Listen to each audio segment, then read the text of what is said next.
Hi HR Nation, it's Chris Rainey. Welcome to HR Leaders, the show where we interview today's most successful and innovative HR practitioners 5 days a week. Today we have a special guest. We're joined by Hung Lee, co-founder and CEO at Workshape.io and editor of Recruiting Brainfood. Hung Lee, welcome to the show. How are you? I'm very well, Chris, and I'm delighted to be on. Fantastic. Well, I'm glad we finally managed to connect. I feel like I've been stalking you on LinkedIn for quite some time now. I know we sort of know each other digitally, don't we, Chris? But yeah, it's a strange world now where we know more about each other from our digital landscape than actually face to face, which is it's pretty scary. Hung, tell our listeners a little bit about yourself personally and your journey to where we are today. Sure. So I'm a recruiter, always have been. So I had the classic, let's get into the agency game when I first started off. So worked agency side for about 10 years with the big and small companies in London, typically in the tech sector. Then I basically stepped out of agency when social media became quite a big thing in the early days. I realized essentially that the agency game might change with this type of social tech. So I set up a consultancy to try and figure out what that future looked like. And I spent some time trying to sell that consultancy back to the recruitment agency market as it happens. Didn't work. The agencies were not buying it. Maybe it was too early, maybe. I was too early, and recruitment agencies are too tight, Chris. Let's face it. Back then they were making crazy money. If we're talking about that was the good old days of recruitment. It doesn't matter though, because one of the things I learned about recruitment agencies is that they're a very lean type of company. You know, they don't carry anything that isn't a fee earner. More or less, you know, they're quite a strange company in that respect. It's quite strange, isn't it? Especially 99%. The high amount of commissions that they're paying out and stuff like that. It's quite strange to think that way. It's a cash flow business, mate. Lots of cash flow goes in, lots of cash flow goes out, and there's very little spent on different parts of what you'd expect a traditional business to spend on. So yeah, I figured that out when I tried to sell the consultancy services to that group. I ended up actually selling consultancy to tech startups because that seemed to be a more receptive audience, who were naturally more innovative in terms of how to hire people. And I ended up working for a bunch of rapid growth companies in the Old Street, Shoreditch area. Then I launched my own tech company, Workshape.io, which is a matching platform for companies looking to recruit software engineers.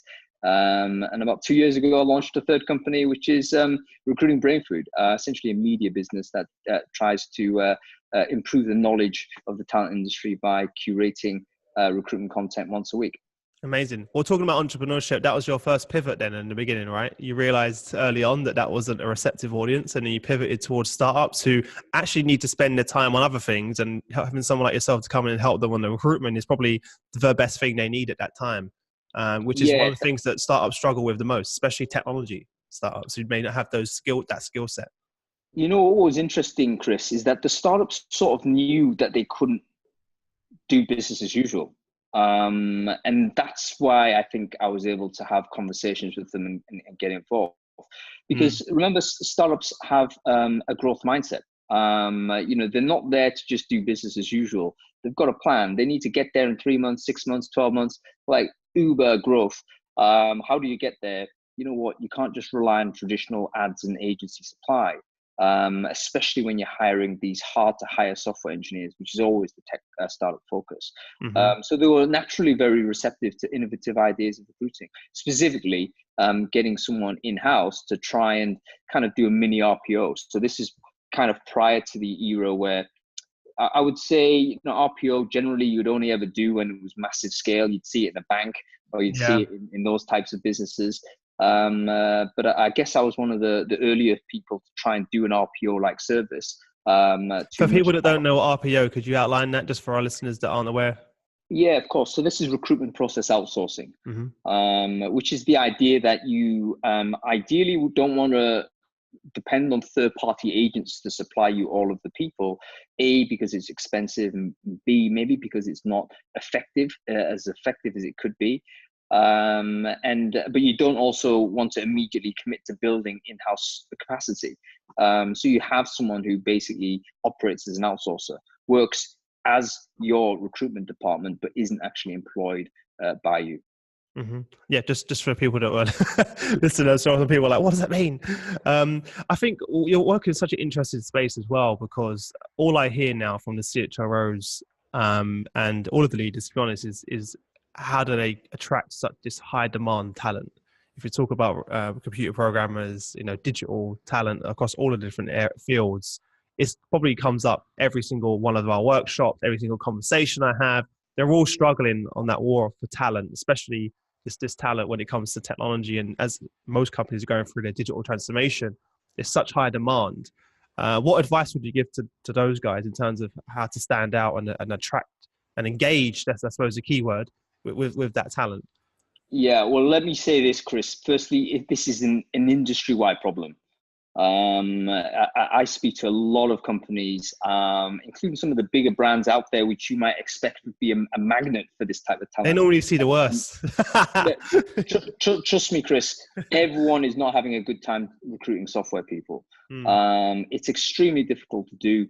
Lots of reasons why that might be. And actually, if the way I see, when you've got a difficult problem, you've got to understand what the problem set is before you can think about implementing a solution. And the main problem I think we have when it comes to recruiting software engineers is oftentimes the companies don't have a clear idea as to what they're looking for. So they don't know what the profile is, and they don't know how to assess the talent. That creates a much longer recruitment pipeline than it needs to be. And secondly, they're unaware as to the mindset of software engineers at this point, especially when it comes to recruitment messaging and recruitment comms. And the mindset of someone who is a skilled software engineer is basically enough. There's too much information out there. There's too much messaging. They're over-recruited. It's actually quite an unpleasant experience for someone with that skill set right now. So you've got to have a different way to interact with them, especially on first contact. Because I was talking before the show about I personally got friends that are actually feeling that same thing. It's overwhelming now that it's crazy to think that someone has too much opportunity and too many companies trying to recruit them. But there are people out there that talent where they're just inundated with offers and for companies, and it's actually really affecting their work and their experience. It affects their psychology, Chris. And this is something we don't like to process, or we're unable to process, maybe because we don't have that direct experience ourselves. But imagine if you walked into the office and, the first thing on Monday, you open your inbox and you've got 10 emails in there straight away from people trying to head on you. You go to lunch, you come back, you've got another 15 sitting in your inbox. That happens every day. Pretty soon, you're going to start white noising all of it because you can't handle it. And you just need to go onto LinkedIn and just type in no recruiters please in the search box, and you'll just get pages and pages of software engineers literally graffitiing their profile saying please leave me alone. And it's because the demand is high. We've got huge amounts of innovation happening in terms of new companies that are tech orientated. You've got old companies that are trying to transform digitally and trying to recruit people in to do that. So the overall noise level is massive for someone with this skill set right now. The question is, how do you create the signal? How do you get them to pay attention in that cacophony of noise? And that's the thing that companies need to focus on. So what are some ways that companies can do that, Ben? I'm sure you have some tips and tricks in your toolbox you can share with our listeners. All right. Let's start off with some very simple, like nuts and bolt basics of this, Chris. First thing, don't ask too much too soon. If you examine most recruitment outreach, it's a pitch straight away. Yeah. You and me have done sales. We know what a pitch is. Yeah, they're going straight in. There's no icebreaker, no warm up. No. There's no attempt at relationship building. It's very transactional. It's, hey, I've got this. You look amazing. Some blurb about why you're amazing. I've got this great job. Are you interested? Yes, no. And if I was a graduate, or if I was someone who, potentially I'm not in high demand, I'd be very flattered. And I think, yeah, this is great. I'm getting some attention. But if I'm in high demand and I get 10, 15, 20 of these per week or per day even, how is that going to affect me? It's going to make me feel, look, I'm not interested, in it goes to spam. And it's going to make me kind of have this abundance mindset, which is something that companies need to defeat. So don't ask too much too soon. Asking for them to commit to, yes, I'm interested, is actually quite significant. That's a big step. It's a huge step. People don't understand that, you know what, you're asking this person potentially to change their life. A job is a life-changing decision. Does it mean, for instance, that you have to say you have to abandon the project you're currently the lead on? Does it mean you have to then speak to your boss that really relies on you to be the number two in the team and say, hey, listen, I'm leaving in 3 months? Do you have to speak to your partner to say, hey, listen, I've got this new job, I'm off, right? All of these things are massive. And yet we think we can convert people on a single email with the outreach. Ain't going to happen. So the first thing you've got to try and do is move away from trying to pitch jobs to people. I would ban people from doing that on first contact. What we need to do is move to a much more relationship management approach, where you make a soft touch to begin with. And then you have to think, okay, I may need to have 5, 10, 15 contact points with this person over a course of a year or more before this person becomes hire ready. I can't presume that this person is going to change their mind based on the quality of my copy or even the quality of my job. Because this person has the choice of jobs out there.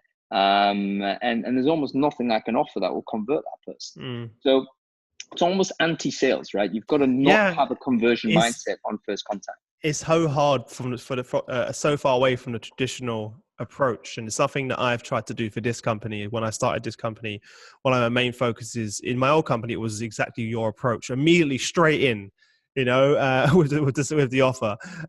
Whereas now what I try and do is make sure that I have multiple touch points with our customers, which are CHROs, HR directors, and that they know, like, and trust us before we even get to that stage. They've already consumed podcasts, they've already consumed content, we're educating the audience, we're giving back, we're providing value. So when they do receive that email or that phone call from someone here at HR Leaders, then they're much more receptive to it as well. And I think you need to take the same approach. What you've done there, Chris, is defeat one of the biggest cognitive biases which frustrate salespeople, which is familiarity bias.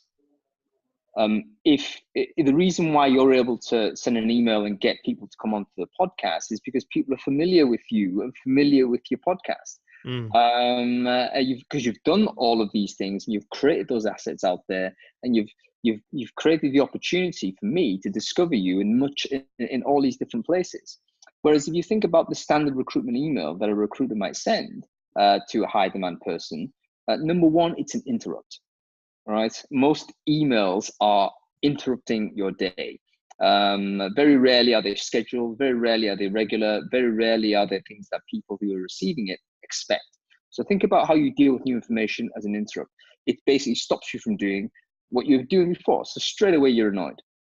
That means you've got basically 2 seconds to make a yes/no decision. When you're interrupted and you're not annoyed, you've got about 2 seconds to say, am I going to pay attention to this or not?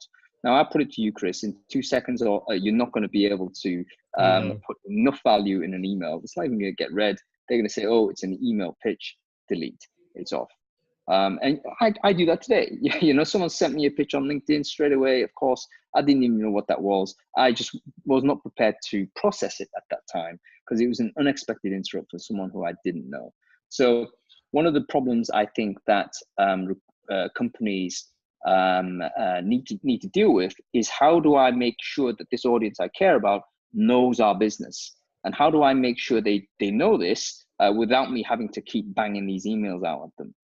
So this is where you can come into the employer branding concepts and all those types of things that need to come in. Yeah, I'll be honest. I'll be lying if I said that this was our plan coming in. It's something I kind of discovered when I launched a podcast, and when I said to my business partner, I want to make sure we constantly, 90% of what we do is giving back, and 10% is actually the ask. And I got that from many people that I've been following, people like Gary Vaynerchuk, which we discussed before, and others. And we always discuss this as a war of attention. And that's the world we live in now, where there's so much noise, not just for these guys, these high potential talent. It's for everyone, really. It's so difficult. We've got so many different, most people now have 3 or 4 different social media apps that they're consuming every single day, and their email and phone calls. Trying to grab someone's attention in this day and age is it's extremely difficult. So if your first approach is going straight in for the kill and straight in for the sell, or for the ask, let's say, you haven't got a chance. You kind of have to be in a place now where you're building, people have to know, like, and trust you, and have those multiple touch points. I can't remember the research, but I think it's increased so much now. In the past, it was like, you need 3 or 4 different, touch points before someone's going to buy. Now it's like 15, 20 different touch points because they're overwhelmed with information. Yeah, absolutely, man. I mean, we've learned a lot from e-commerce on this. Yes. When you buy brands, typically you're much more happy to make a transaction on a brand you recognize, because guess what? You don't have the time to do due diligence on whether it is actually the best bag or the best shoe or whatever it is. Because this company has spent time building that brand and communicating all of these messages to you, and giving the consumers the opportunity to discover and research and do all of those things. Then when it comes down to actually converting, they have a much easier time of it. One of the problems we have, Chris, is when you said it doesn't work anymore, that's not entirely true. Because sometimes the hard sell. I still send out emails and do you want to come to our workshop? Here's the cost. People still buy. It's reducing in sort of effectiveness, but you do get the odd win. And I tell you what, the worm term for me, because I used to be a big email sender as well. I used to be one of these people that banged out high volume mail merge, hitting up people, trying to sell in Workshape, for instance. And I thought I was doing pretty good. I'd convert, out of 100 emails a send, I'd get something like 15 demos, and I'd convert 3 or 4 of them. Boom, Bob's your uncle. Looks like I'm making money. And I was making money for the company doing that. But then I realized, there was one incident where I had a customer on the demo, and she bought the product in the end, fantastic. But as soon as that call ended, I knew there was going to be a problem, because she was resisting at every stage of the flow. And it just caused me to ponder that a little bit, because this person represented a company that definitely needed our product, definitely needed it. They were desperate for software engineers. We had the people, we had the technique, we were well priced, all of these types of things. It was all ticking the box, but it was just a struggle getting through. And I realized that this person would be a bad customer in the sense that she would complain, and I'd have to do a lot of customer service. I'd do all of this type of stuff. And I realized the reason why that was simply because of how I contacted her in the first place. It's because I interrupted her. I probably pressured her to make an early decision than she was ready for, and she just naturally resisted that all the way through. And of course, I had to pay her back. There's a customer that ended up not being an advocate of the company, and that basically was a big moment for me. I realized if this person had encountered me or my services in a different context, she would have bought easily, and she would have bought time 10s the value, and would have been a much better customer. It's simply because I interrupted her day and tried to convert her. And I realized, you know what, I'm not going to do that outbound again, because even though you do get 5 people converting off 100 emails or whatever the number might be, what is happening to the 95, 96 that don't convert?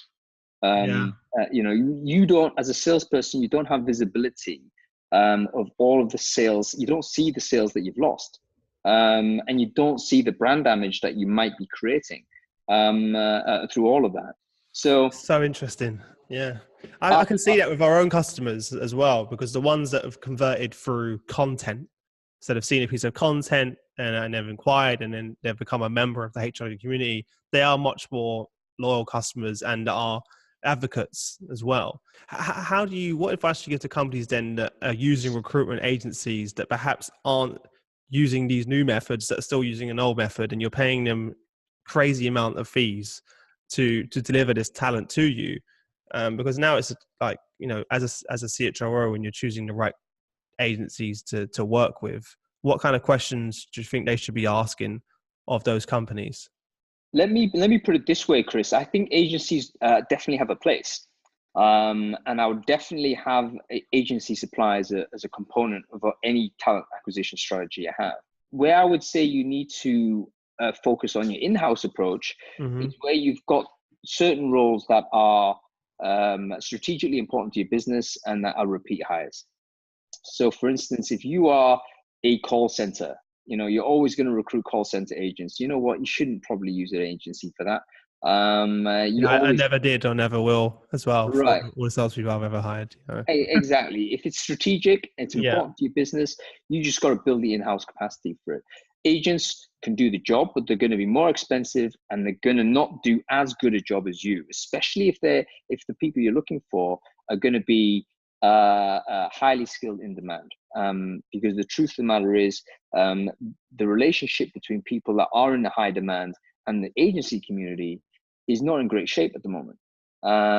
Because of the volume of noise generated typically from third-party suppliers. So individuals that basically have a lot of opportunity are much more likely to be open to a conversation with a direct employer than a third-party recruiter. And that's for all the understandable reasons that you might see. For companies that are going to work with agencies, what questions should they be asking those agencies to kind of vet them of, is this the right company for me to be working with? Because again, that's a big decision for companies to make. I'm going to say something that's controversial, right? And a lot of your listeners might not agree with this, but I personally don't think it's possible to do a huge amount of due diligence on that. One of the biggest problems we have in identifying suppliers is that the procurement process is absolutely in pieces. There's a lot of fakery in there. If I'm a big company, that's why I'm asking the question. Listen, if I'm a CHRO, I'm obviously going to be working for a large company that has big reputation, that's going to be an attractive target to all of the big agency suppliers out there. What am I going to do? I'm going to put an RFP out there. Then I'm going to have 10 of the best companies or the biggest brand companies march in and give me a pitch about how amazing their product is or how amazing their service is. Then I'm going to have to make a decision, right? Now, am I seeing what's happening underneath the bonnet there? Like who's going to be working the job? I'm just getting sold to by the senior partners of that company, but they're not going to be doing the work. The work's going to be done by the junior guys, the first year graduate type people. They're going to be doing the grunt work, and I can't control that. So I would personally say, typically most companies will end up making a prestige-based decision. So you'll just based go on with brands that they know. Exactly, you go with the brand because you know what. They're not going anywhere. Other companies have gone with the brand. I won't get personally fired back because I'm not taking a risk. So the entire structure of a sort of this is not only agency supply. This is software supply. This is everything. I know. I agree with you. Because same with like Workday, for example. It's like, why are you using Workday? Everyone else is using Workday. And by the way, we love Workday. They're amazing. However, it's a kind of market and brand dominance, which means that due diligence isn't the reason that decision has been made. So when you're saying, how do I ask questions to get the best out of to ensure you get the best? I don't think you can do that. And the first thing you need to recognize is that fact. You're going to be making a prestige decision, my friend. Now, how much of your budget are you going to be putting towards a prestige decision where you can't control it?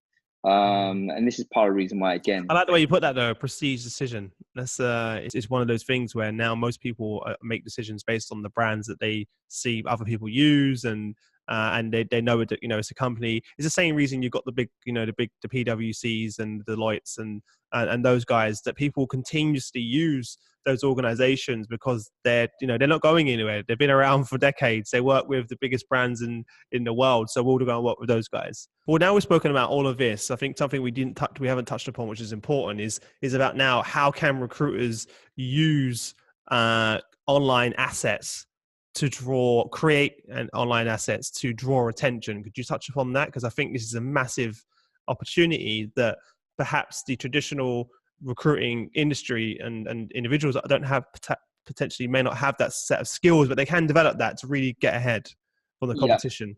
I would say the easiest thing that any person could do, any recruiter could do to try and create these assets is simply to be open with your journey.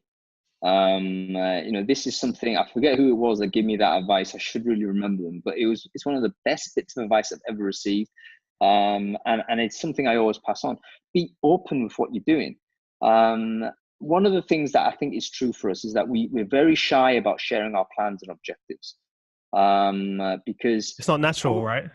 it's not natural. Doesn't feel And natural to you to share that with a big. I feel that with the podcast. It took me a long time to feel like open enough to tell people, give people an inside look at our office and what we do and some of the challenges that we're having as a company, and be really transparent. But I realized that the effect has actually been the opposite of what I thought it would be. yeah, I'll tell you what it is. I think we're just hesitant about advertising what might be a potential failure. Yep. We don't want to be saying, "Oh, I'm running this podcast. I'm not sure how many people are going to care So it about fails, it." everyone's going to see it. Right, and you want to keep hiding it until you've made it, and then you can talk about it. Well, actually, that's the mistake, because that's one of the things that stops people from producing content online, is that they're looking for a finished position where they can say, "Oh, we're doing this. It's amazing. Go and consume that." Actually, it's not very compelling data when you're already at the end of your journey. What is compelling is when you're at the start or the middle of the journey, and then other people can reflect and resonate with that, and then follow you along as you go. And you know what? They're going to be very forgiving of mistakes. They're going to want to support you. You're going to get a lot of engagement, because it is a bit of a mess. It's real, right? They can relate. They can relate to that, because we're all human after all. We all make mistakes. Exactly. We all go through it. Yeah. Exactly. So if I'm a recruiter right now, or whether I'm in-house or agency side, the best thing I can do if I wanted to draw more eyeballs towards me, my brand, my jobs, all those types of things, be open with your journey. There's a good example, actually. A good friend of mine in Germany, who was recruiting. He works for a company called Zalando. One of the big stories in European tech, recruiting huge amounts of engineers and so on. And he basically was recruiting for a product guy, right? Really tough role, product manager position. And instead of doing what a recruiter traditionally would do, which would write a job description and then publish it on LinkedIn and say to everyone, "Hey, does anyone know anybody who does this job?" Matthias didn't do this. What he did was very clever. He was open with his journey, because he had not completed the job description. In fact, he was in dispute with his colleagues as to what should go in the job description. What he did was simply publish a LinkedIn update saying, "Hey, listen, we're hiring for this product lead. You know what? We are in dispute as to what needs to go into the job spec. Engineering thinks it should be this. Product thinks it should be that." Oh, so juicy for a post. I can imagine the amount of comments that people were. Dude, the guy got crazy. The guy got something like 500,000 views on the post. I'm not surprised. Right? That's perfect. Hundreds of comments. In fact, all the comments are coming from like product managers who could be perfect for the job as well, right? So there's an additional value of all of that. But the point of the matter is, you could not design or pay for an advert. Even pay for that, yeah, exactly. That would get you that traffic, right? And all Matthias did was be open with his journey. Now that is something recruiters can do today.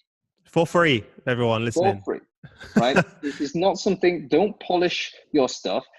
Just disclose where you're at right now. And if there is a dispute or you're in a little bit of flux, that's a perfect time to talk about it. I got an email today from a friend of mine who said, "Hey, listen, do you know anybody who, they're recruiting in Amsterdam for software developers. They're thinking of bringing people in from Chile to do it, because Chile's got a lot of great engineers. Maybe they can move people over." And he said to me, "Hung, listen, who should I speak to about this?" You know what? I said to him, "Listen, why speak to me?"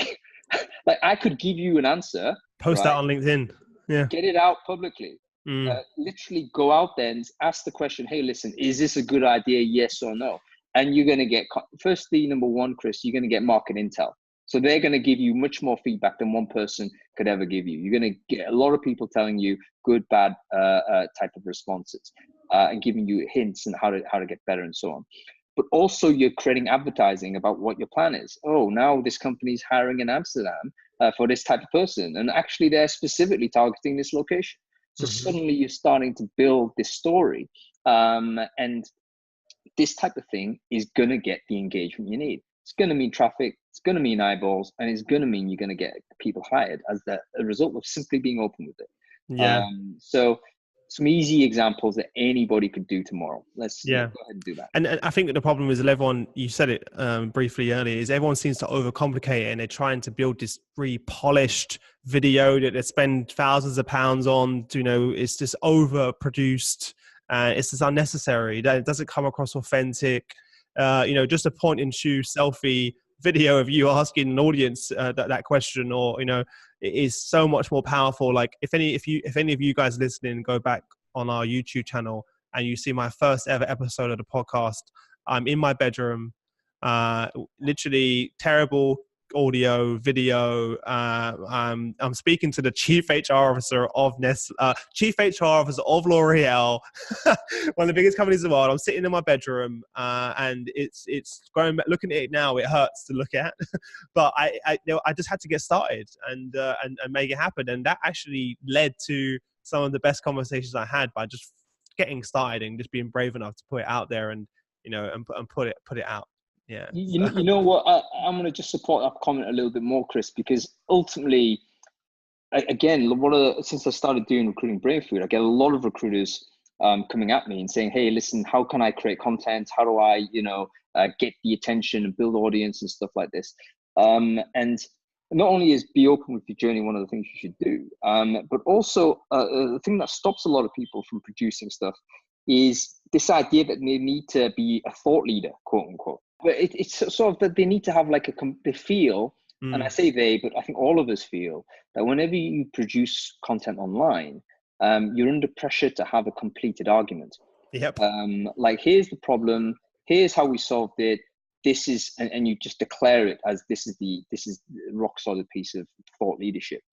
And we do that because we're very scared, I think, of being criticized online by people who might rebut some of our central points or theses, right? Mm-hmm. And of course, if you put yourself under that sort of pressure where you have to create a fully researched, fully well linked, completely bulletproof piece of thought leadership, it means it's never going to get published. Yeah. You're never going to get it done because it's a huge amount of work. What is much better is that, I've got this theory is that you should never finish your thoughts online.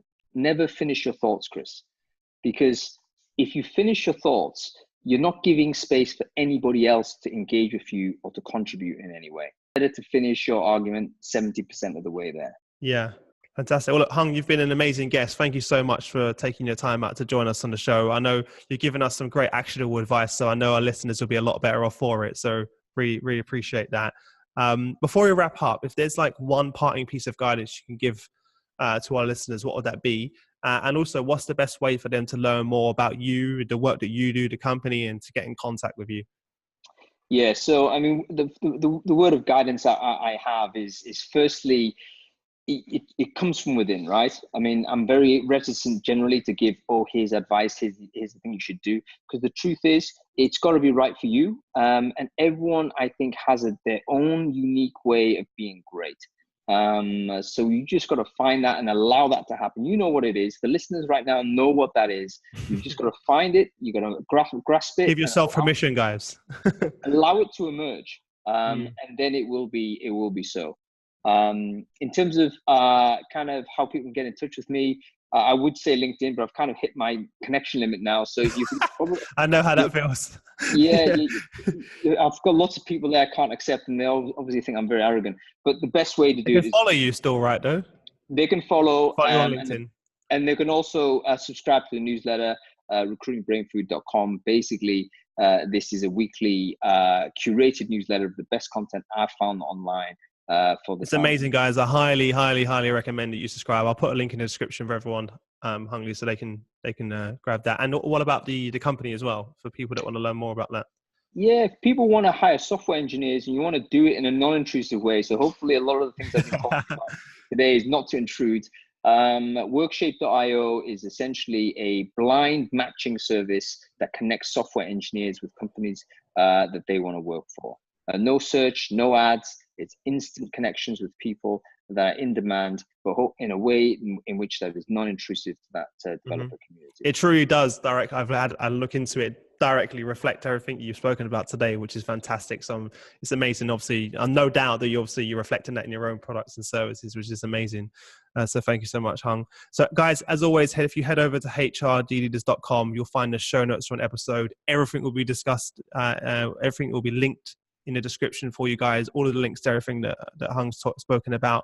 Hung, apart from that, thank you for taking the time out to join us, and I wish you all the best until we next speak. Indeed. Let's catch up soon, Chris. Thank you very much.